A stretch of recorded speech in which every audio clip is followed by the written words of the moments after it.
What is going on, everybody?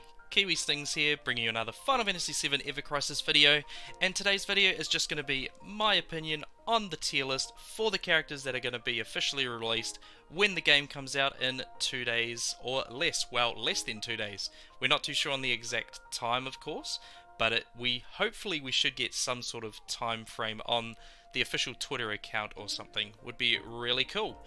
But anyway, this is going to be my very first tier list video, so I'm super happy about that, and we'll just go and run through this pretty quick for the video today, guys. So let's just head off straight away with the main guy, Cloud. Now Cloud is going to go straight into S tier. Reason being, he is a single target machine. Not only can he clear small mobs easy, but also he is going to be an awesome boss killer. Reason being is he's got a lot of high physical attack stats, and that could come from different weapons such as his Mirasame and Apocalypse. Now, of course, if you want a more breakdown in the weapons, I've just put out a weapon video, so you guys can go take a look at that on my channel. Another one to mention is his Crystal Sword, of course, because he has an AoE healing on that weapon, which also gives regen for 3 seconds, but AoE healing in this game is going to be something really good to have for the sustainability. And Cloud, even though it's not going to be a massive heal, it still is something worth running on him from here to there. So not only is he going to be a massive single target DPSer, he can also heal party when needed. That is why he is in the S rank. Going on next, we go to Barrett. Now Barrett is going into A tier. Now, he is going to be a long-range physical attacker, of course, but he has multiple AoE options, which means that he can wave clear super well when you're just going through easy little mobs, but in that he also has great supportive options. One of his weapons, of course, reduces the enemy's physical defense, and that skill also only costs 2 ATB gauge, which means you can spam it very often. He's going to be a great supportive character. He's not going to be in the DPS range of Cloud, but it's still worth having him as a support, or that sub DPS. Not only that, he can also increase the physical defense of your allies or your team with another gun that he can run, an assault gun. But yeah, if you want that breakdown again, guys, like I said, go check out that weapon video. Now let's go on to Tifa. Now, Tifa is also a solid physical and magical attacker, but we're going to throw her on rank A, or tier A. She's not on the DPS level of Cloud again. I think she's very similar to Barrett in a way, except she focuses more on single target, where Barrett is AoE. Not to say she can't AoE clear, of course. She does have weapons that do have AoE skills on them, or abilities. But she can also debuff enemies, such as like reduce their magical defense and a few other things. She does have a healing weapon, but it's only a self-heal. So that is one thing to point out, which self-heals or single target heals are probably not as big as the AoE heals in this game. Okay, we go on to the next one, Aerith, my favorite girl in Final Fantasy VII. She's going straight to S tier. She is going to be the best healer in the game, and of course she has her AoE healing Limit Break and Healing Wind. She is just going to be super good to have in difficult content as we progress through the game. So you're never going to find a time where you don't need healing. She is going to be amazing for that. And in saying that, not only is she an amazing healer, she is also basically a hybrid healer and magic dealer. She has amazing AoE damage potential in this game. Not only that, because she's got about three different weapons with different AoE magic elements to them, which means she is going to be dishing out the damage at the same time. Now let's go on to Nanaki, or Red 13.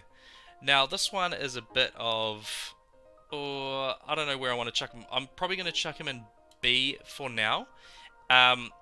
Look, he's got a AoE regen weapon, which is Gold Collar, but he's he's a bit of a support role for your magic DPS, but I suppose he's sort of like a more hybrid character as well, but he doesn't excel in anything specific.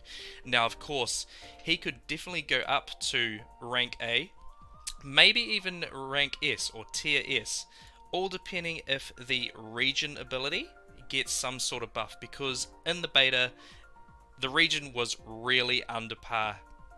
It felt very weak compared to just a straight heal, so if they really want to build him up, then that is one way to do it, is cover the region. But in saying that, we don't know how the weapons or what weapons will come out future for them, so this could definitely change. But for now, I'm going to put him in the B tier.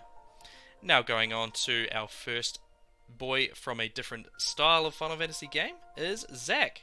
Now, he is almost on the level of Cloud, I'd say. He is very strong, he is a single target nuking machine along with boss fights, but I don't think he is quite there, so I'm going to chuck him in A rank. Now, of course, this can definitely change, and he could go up to S rank for sure, once we get more banners with more weapons for him. But he is definitely going to be a strong DPSer. He plays the same sort of role as Cloud. He's going to be high damage, high reward, and he also debuffs the enemy's defense or physical defense just like Cloud, just like Barrett, and so on and so forth. And the other thing to say is that is on his Zweihander sword, which is the one we are going to get for free.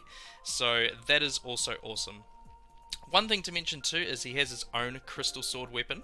Now that is a self or single target healing weapon, which is actually going to be fairly good when you are going through the Crisis Core content or the Crisis Core storyline, as you will be using him.